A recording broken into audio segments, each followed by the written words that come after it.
next guest is from a different perspective, bringing that up, where he is a person who, you know, our guests today do talk about things that are affecting our Black and brown communities. And one of them, as a previous guest spoke about, was education and STEAM.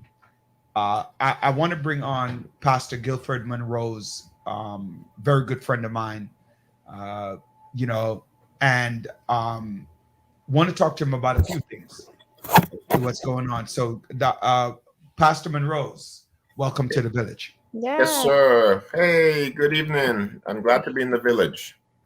We're glad to have you. Tell us a little bit about yourself. Who are you? Where are you from? Can't do All that good stuff. Huh? Can't do that. Oh, yeah. Oh, you better start. Well, good evening to everyone. It's good to be in the village. It takes a village to raise a child. And I also learned that it takes a village to also bury a child. Yes. And so that's one of the reasons that we have been taking a comprehensive approach to reimagining how we deal with victims of gun violence. And so through a further extension of what I believe is the core of my theology, which Jesus said in Luke 4:16, that he came to do a couple of things. It's like very hands-on stuff, not really to build an institution or to have a lot of followers, but to see that those who are in prison, that they're visited, those who are blind, that their eyes may be open, those who are in captive may be set free. And so what I see when I saw like how Jesus would have used the Torah and how he made it as someone who was down to earth. So my theology steeped in you can call it, it's not activism, and it's really a social justice, right? To see how Jesus used the text from the Torah, he was literally putting everything that his Jewish brothers and sisters thought that they knew, but he put it in a practical way. So that's why he said the Son of Man has no place to lay his head, right? He never had a synagogue because he knew for sure that the four walls would have not been enough to contain his ministry. And so for me, I take that as my marching orders to do ministry in a different way, to be very practical, but to be very relevant. Because I think that sometimes when we talk about Christianity and when we talk about pastors, and when people put a framework on what they normally would know as a pastor or as the work of the church, it is very narrow. So what I could say to people about who I am is that I'm someone who takes a really specific role in the way that I see what ministry means. And also I have learned how to really navigate the complexities of government with faith and politics. And that is also something that even within a church, I'm a Sabbath keeper. I pastor a denominational church, so it's very traditional, but yet still we're on the cutting edge, right? Doing things that is really not the norm in our denomination. That is the norm. With the only farmers market that's free in East Flatbush right now. So those are not in the norm. That's within a social construct of what Jesus would say that, you know, this is what you need to do in order to make community live and thrive. And so I've learned how to do that in my small church in East Flatbush. And then I've also learned how to really play it on the political end or the governmental side of how do you work for an elected official, namely Eric Adams, the borough president. But then how do you marry up the resources for faith community to be able to be a Joseph in city government, to bring the faith community to a place that they're at the table and they're not on the menu. But they also are at the table, but they're bringing also to real life solutions to government problems.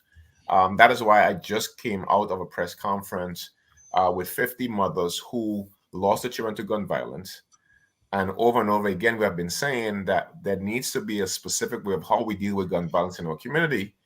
And so therefore, on the gun violence piece, that's some of the things that I'm doing. So I would introduce myself by saying who I am by my works and not by my titles. You brought up a lot of good points. I want to start with one. Last week, I was yelling at somebody. What else is new? Yeah, I'm always here. Hey, John, how are you? Pastor, blessings. How are you? Blessings to you, sir. And the conversation went like this: politicians only come to church when they want votes. True, true. Let me get an amen. Amen. And I said, you're absolutely correct. The politicians Mm-hmm. come to church Mm-hmm. because they want votes, because that's where the votes are. Mm. And then after they get elected, they don't come back. That is true. Right? And all I heard was amen, amen. Amen. And And that is 100% true. Mm-hmm. The purpose of a politician to come to church during the election season is for you to get out and vote. What is the purpose of the church when he or she gets elected? Is to go to his office and make the request on the promises that he or she made. I don't know about that. No, wait, hold on. Let me just finish the thought. I am not going to, if I'm elected, or anybody's elected, you could talk about the relationship between the church and yourself. But the politician is not going to know what the church wants unless there's a conversation between the members of the congregation via the leadership and the church. And wherever that, and the church can come back and make an announcement. Okay. Right. But the other way, the politician is going to, I mean, Eric, you speak to Eric, right? Because you work with him. Mm-hmm. He asks you what is needed. Right. Right. And then he goes and he does whatever you ask. Does he doesn't, what is he supposed to do? Come to the church and say, hello, people, tell me what you want so I can do it. I come to church to tell you my initiatives, ask you to vote, and ask you to build a relationship with me so that whatever I can support you with, I'm going to do. Mm-hmm. Not the other way around. And people get that so confused. I'm coming. I don't know. What's your thought on that? Yeah, so then I'm gonna move on to another topic. But yeah, I know Sister Bryant wanted to chime in. I think you wanted to. Yes, she did. But go ahead and answer the okay. So there's a couple of things. So relationship is very important. So when I talk about the fact that I have had to learn how to navigate the complexity of government, how do I marry up the faith community along with an elected official? And so for me, I have never been one, and you could talk to Eric or anyone on our staff or any clergy that has been seen over the last 8 years of bringing a politician or Eric Adams to a particular church just for votes. Now, we do understand that if you're elected official, the way that you keep your job, being a politician is the only job in the world that you have to pay in order to win the seat and then get paid less money than what you spend in order to get the seat. So that's in of itself is a different framework. So what I say to pastors is this, or faith leaders, that number one, when you're voting or when you look at a elected leader, you don't look at them as a religious figure. They are a elected leader. They're a politician. But politician in the word itself is not a bad word. Poly, in terms of the people, it's supposed to be the way the government works. Now, what faith leaders, what we don't like is the politics behind being a politician. Like, I'm going to cut a deal with you. I'm supporting you because you support politics. Exactly. That is one of the things that, as a faith leader, that we don't want to get involved with. And so, for me, I try to make sure that I stay away from the type of politics that Senator John Thompson talked about, and really stay on how do I leverage government resources? Because at the end of the day, the resource is not the elected official resource; it's the government resource. So we have to then marry up. How do I get the faith leader to understand that the resources in which they're asking for, it is not the elected official owned, it belongs to the people. And therefore, the people then needs to come into a situation where they have enough power and prestige and to know how to then request those fundings to come into their communities. So I'm not one who would bring the borough president into a situation just for votes. I think that we above that, we beyond that, and especially for me as well, because I understand how the church structure work and how the faith leaders think. hmm My question is, why are so many church leaders afraid to connect? You mentioned it briefly, but to just get involved in their community a little bit more. Because what I found is more church leaders, not all, I'm not Mhm. going to generalize, mainly focus on their church and not what's Right. happening in the community. Right. Sorry, I was trying to share this too as well while you were speaking. So what I would say, I gotta let the views come up. You know what I'm saying? So uh, we have to. I was talking to the state. We have been on a campaign. I've led a campaign with 200 clergies around the city, Mhm. trying to get then Governor Cuomo to just have churches be a essential, right? Be deemed essential. Here it is that we are talking about New York State trying to get churches to be essential during COVID-19. Mhm. So during COVID-19, here's what happened. So churches were open. My church never closes doors. I'm not talking about service now. I'm talking about service to community, Right, not service in terms of church service. right. We serve COVID-19 food relief. We serve farmers market. We serve emergency meals. These are volunteers who are not paid. These are Mhm. volunteers who are high risk to get Mhm. COVID-19. These are volunteers who took the risk. And yet still houses of worship was never deemed essential even up to this point. After Mhm. all of the media, after everything that we have done, myself and Bertha Lewis and 200 clergy from around the city, we still are in this position now. So I had a meeting with the state and they were saying, oh, we want to create these pods. And I said to the state is that you brought someone on that you give $1 million to contract to support me while I have the expertise to support me. Mhm. No one knows exactly how to support the church better than I do. Of I have to course. raise money every week. I got to raise a budget. I got 2-3 buildings. Mhm. So we are business people who know how this works, right? We have to take nothing and make it into something. And the reason that pastors don't sometimes like to get involved is because there is no return on the investment on the community side. Mhm. So it's a two-way street. It's not that we don't want to get involved, because don't forget, in the 6-7 precinct where we are right now, we have the most active clergy council in the Right. city. Matter of fact, we run a national outfit now. That's true. But a True. lot of pastors don't get the investment back to them.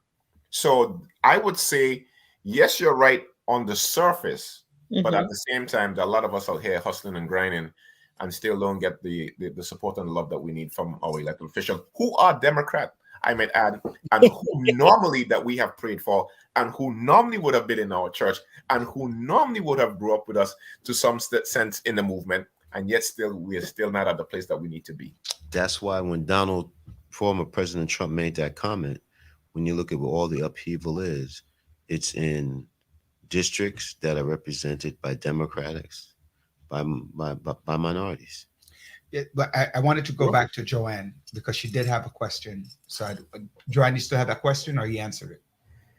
I asked it already. Where were you? I'm You sleeping disappeared. apparently. Let's switch gear for a moment from politicians and politics into the activism that's happening. You talk about the food pantry. When is the food pantry?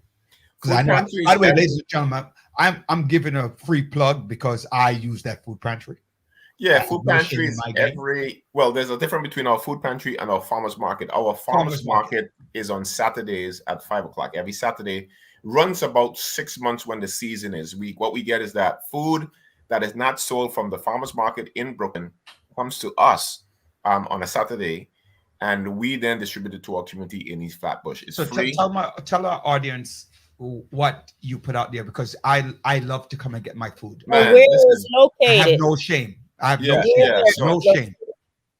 So yeah, it's we're in a food desert. We have I don't really know, but let me see if I can remember. We have pumpkin squash, we have beets, we have basil. I think we have thyme, we have onions, carrots, Green peppers, yellow cucumbers, peppers, zucchini, you name it from A to Z. kale, spinach, Kale, collard spinach, greens, bok chow. whatever you can think of. I That's learned a on name the when I went market. there. Yeah. Bok Our squash. shop. I never Yes. buttermilk squash. Butter something squash. Yeah, butter squash. Yeah, butter. Yeah. So And, we have that. plantains. Wait, hold on. You're not done yet. You might not remember plantains. Let me help you Plantains. out. plantains, Pineapples, kale, mangoes. spinach. We did say peppers, cucumbers, zucchini, sometimes cheese. The full turnip, right? Things that you can eat. You can prepare dinner for a family because food is, and it's expensive. You know what I did? Just talking about the produce. I actually went to the supermarket yesterday to get some stuff that I didn't have, and I actually went through the produce section and I started pricing things. Right, and when I wanted the bok choy, however you pronounce it, was $2.98. Right, was $2.98 a pound. Ooh, right, man. So $2.98 a pound just on that. So if you think about that, the squash I didn't see a price on, nor the pumpkin, and I remember looking at the lettuce and the kale and the spinach, and they're all over $2 a pound, right? And close to $3. And so I'm thinking about, and then sometimes people are bashful, especially people who are middle class.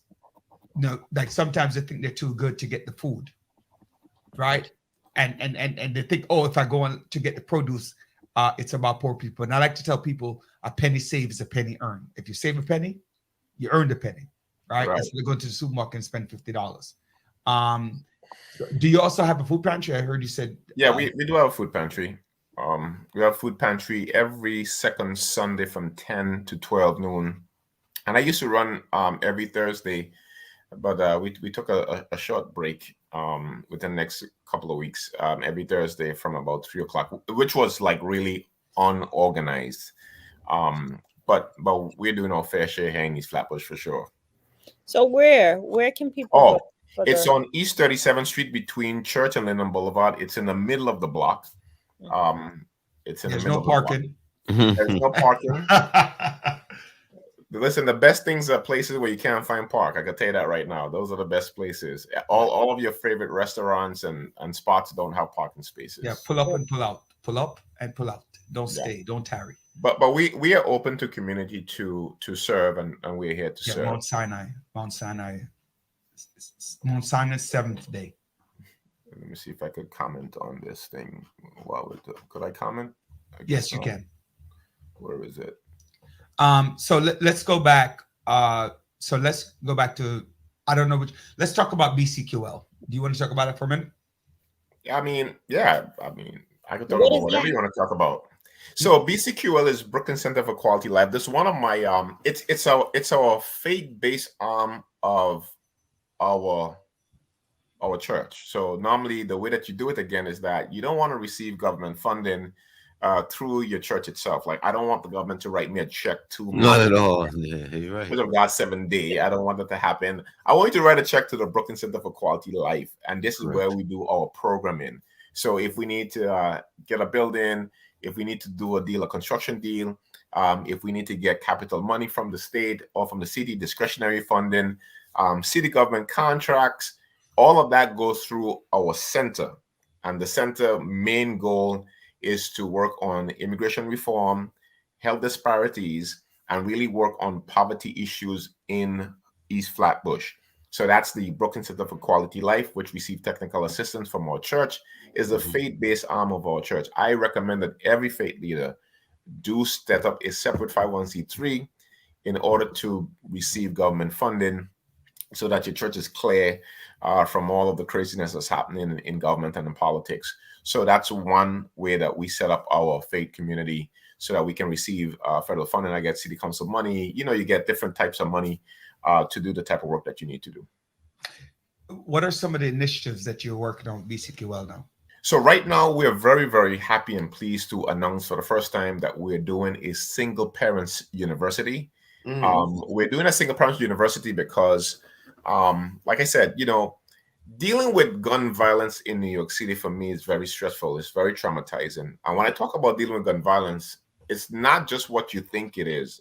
It's more bigger than just what you see. It's dealing with the families of the violence. These are people who normally have the pain, the trauma. We help families identify the loved one's body Ugh. We help them go through, of course, the process of organizing a funeral, help raise funds, work on the program. We do street memorials. Like I said today, I was with at least, I think, about 25 moms who lost their children to gun violence. The first case that I did, I saw the young lady. It was 11 years ago. I don't know where all of you was at that time. I don't know if John, if you were in the Senate at the time or you were something 10 years ago. She lost her son. And what's the name of the son? Because I know I did Marlon Hines. Marlon Hines, I remember that. Marlon Hines, he was shot down on Schenectady, Snyder, like 9 bullets. Back in the day, like that was like big for us. That was major. And then we had Kamani Gray. Is that by Schenectady and by Rugby Church up the block? Yes, correct. Okay. Oh, you're good, John. Okay, you know your stuff. And then you would also remember, because you guys were in Albany at that time, Kamani Gray, when he got shot by yes, I remember that on 52nd Street. That was like about maybe 9 years ago. So we have all of these mothers who life changed. They can't work. Some of them get divorced. Their marital life is really different. They love the children differently right now. They can't think. They can't concentrate. So what we deal with on the gun violence end is what we call the hidden effects of gun violence. And that's why we're calling today at this press conference for the city to reimagine how we deal with the people in gun violence. Because when someone is dead, actually all of our services and our concern is really for the people that's alive, right? Because the person is dead already. You can try to find the killers, yes, it's going to bring satisfaction not to the person that's dead, but the people that is alive. So one of the things that we see for sure, a lot of our young men who are actually either gang affiliated, loosely affiliated in crews or cliques, or working in criminal enterprises are normally from a single parent home. So that's a lot, because right now I'm at the church, and then so my wife and my son is home. Now imagine if I was a single parent, I would have had to have my child at home by herself, or by herself, him, her, or whatever. So what we want to do is that we want to create this single parent university that is going to help alleviate and give single parents the tools to deal with an unruly teenage son or daughter, to be able to give them the tools with their finances, to give them a tool with the trauma, to give them a tools with planning meals. So we want to help to support single parents to be successful. And I think once we can do that, we're then going to drive down the rate, we believe, of young people who are just on the streets. Mm-hmm. That's just one avenue. Normally, when we talk about gun violence, people say, well, why don't you do this? Why don't you do that? No, you can't do everything. McDonald's can't sell everything and be successful. We can only do certain things. You know, like what we have, right, Dr. Brian? When you have people, when we talk about gun violence and those things, say, well, how come you don't have a school? How come you don't have this? I'm like, right, chill. We can only do what we can do. We can't do everything in the world. I remember I came to, you had an event about moms from gun violence. That's where I actually met you. And I was kind of shocked because I had never heard of anything like that until I got there. And the lady was giving her testimony in regards to the trauma she went through. And right now, with gun violence being on a high, it's heartbreaking as a mom to explain to people how this is your only child and you lost your only child or whatever. And like you mentioned, it's the family that's impacted by not only the family, the community, and nothing will ever be the same after that. How do you connect with the youngsters who either lost a sibling or a parent or their classmate to gun violence? Yeah. So what are some things you do?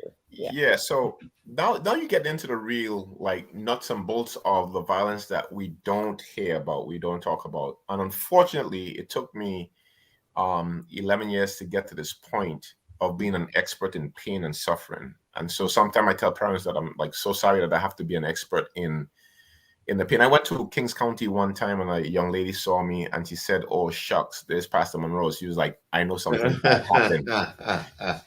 She was like, "I know something bad happened." And I was like, when you see me, that's what you think about? Like the worst? And then I was like, that is true. Like, when we show up, we know for sure that, okay, this case is I like remember totally, that. I remember those feelings. this is terrible. And these are the guys who are coming in, the pastors who are coming in to kind of help alleviate the pain. So how do we connect? So there's a science behind all of this, right? For the summer, for the first time in Brooklyn, we hired 100 young people, right? 150 from the city Summer Youth Program, and another 50. You remember when the governor came and he made a big announcement with us at Lennox Road Baptist Church, along with the board president and everyone on the mama.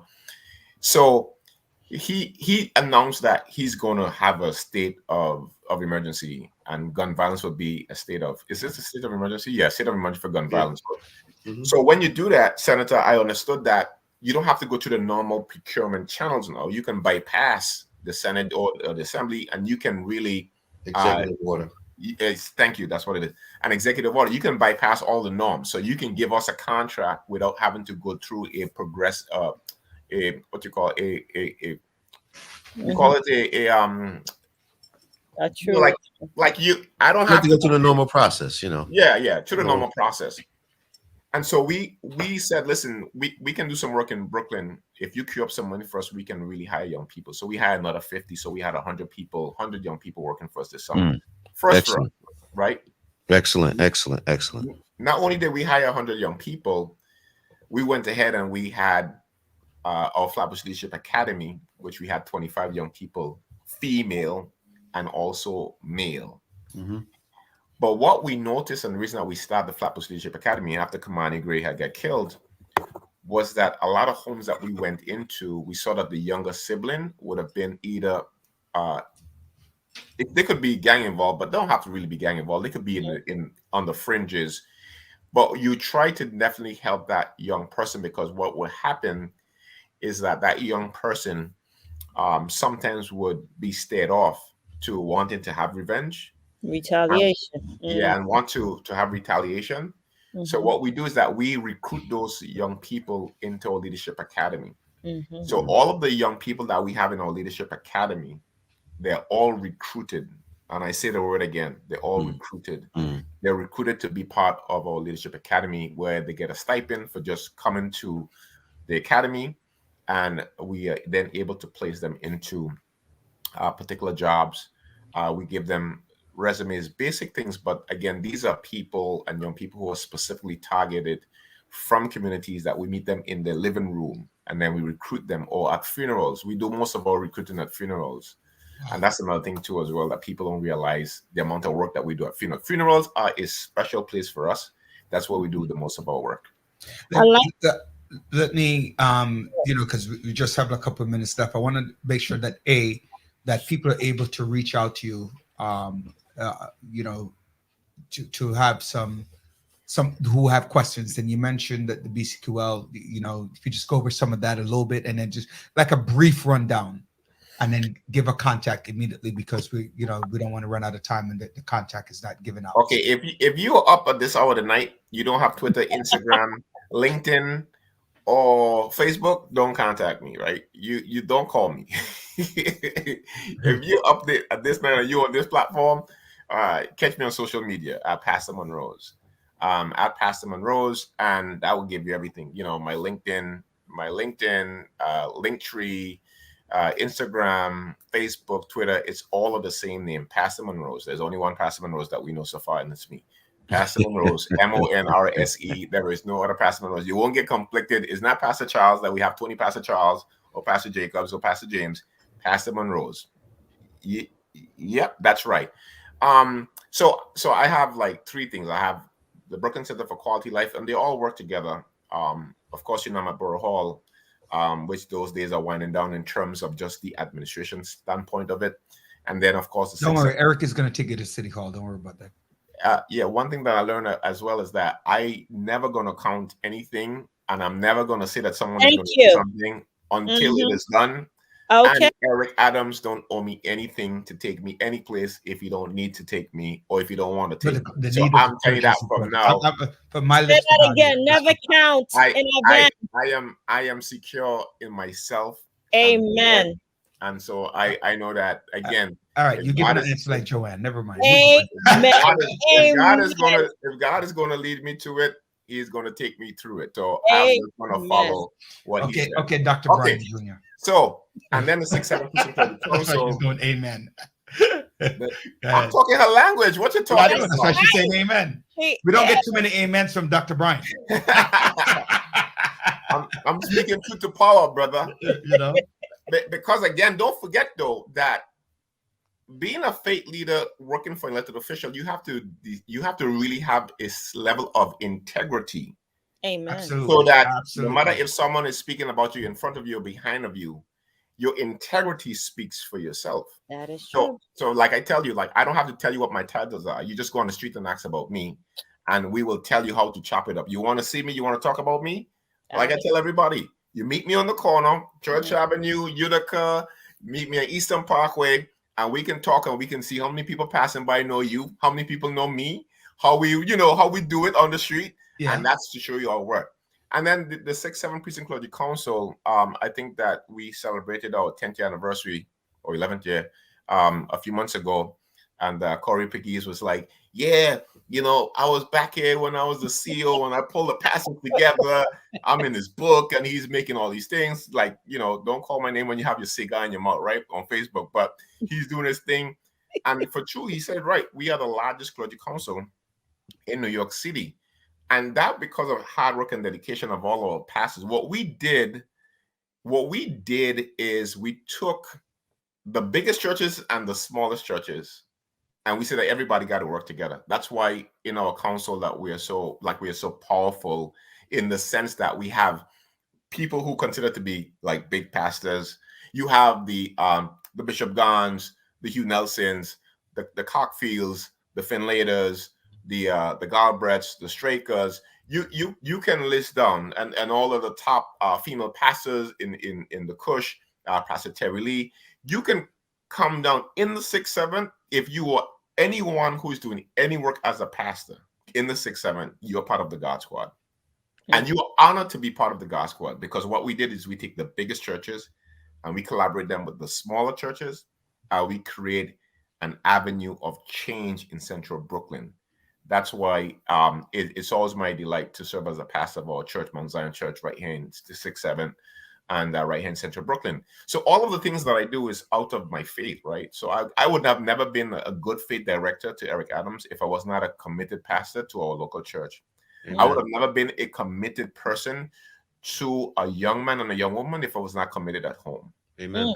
I would. So it's all about having balance in our life. And so that's why I say I don't need to talk about titles. Let's talk about work, real work, so that the people can really thrive in the communities in which we serve. Amen.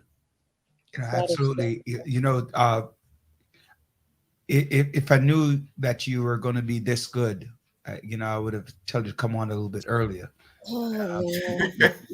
You were awesome, and I have a lot of things to offer. I didn't get to touch on something, and am I out of time? Are we out of time? I'm asking you 1 minute. Who owns this station? Do we have 1 minute with him or 1 minute? Wait. 1 second. Who runs this station? Bishop Harden? Yes. Yeah, Bishop Harden is part of the clergy council. You could go whenever you want if I'm on. Now, when I get off, that's up to you. But if I'm on, you could go whenever you want to. You're the boss. You're the boss. I don't know about the rest. I don't know if I'm only 10 seconds, Pastor, on this question because we got to cut. No problem. Education, right? You a lot of conversation around education of our youth and in schools and things that you've done. Can you just give like a 10 seconds on that? Education? Well, yes. Education is supposed to be good. A lot of our schools are failing us. Where we see the highest crime is where we see the worst failing schools. All we got to do is turn it around. One politician said in Washington, D.C., if you want the schools in Washington, D.C. to turn around in one day, what do? You put all of those elected officials' children in the public school, and it will turn around the next day. That's all you got to do. You take all of the rich people and you take them into black school. That's what education is. It's about will. It's not about pencils. It's not about paper. It's not about teaching. It's very simple. You take them and you put them in the bad schools, and those bad schools are going to be good schools. That's my thing on education. I don't have any great philosophy and teach this and curriculum. Forget about curriculum. 101 is 2. Read A and D, whatever the case is. and I think then we'll be fine. So that's my philosophy of education. Start All right. teaching our children and With start that being making said, excuses. I want to thank you, and you know that you're coming back. I don't know when, but I know you're coming back on the Village Talk Show, ladies and gentlemen. We've just been talking to Dr. Pastor Gilford. I'm adding titles to his name. I know I'm adding titles. You know, a local pastor, 67 Precinct Council, the God Squad, and Brooklyn. We haven't touched not even my serving the service program. We haven't touched You're the coming back. homeless You're outreach. coming back. You're coming back. You haven't touched anything yet, Mr. Daly. We're coming back. Unfortunately, we only had a half an hour. You're watching the Village Talk Show. We're dedicated to empowering the community to live a healthy, safe, and financially capable life through education. Helping each one of us in realizing our dreams at any age, at any point, starting from today. Success is not just spoken, it is done. John, Joanne, great job today. Any last word, John? Nice and short, John. Amen. Amen. Pastor Monrose? It's good to see Senator John Sampson again, brother. Blessings to you. I hope that all is well, and you continue to let you know that you keep on growing. Your past doesn't determine your future. With God, all things are possible if we only believe. Dr. Brian, thank you so much. I was going to say Reverend Daly. Your father's a pastor. You should be a reverend. I don't know what happened to you. How you ended up on the bad side. I chose political work, but I'm a faith believer. He might be heading towards that road as much as he I'm gonna have to lay some hands on him. Yes. But definitely thank you so much, Brother Daly, for the invite, and God bless everybody who's on. God bless. God bless. Joanne, last word. God bless you all. Be safe out there. Thank you for joining.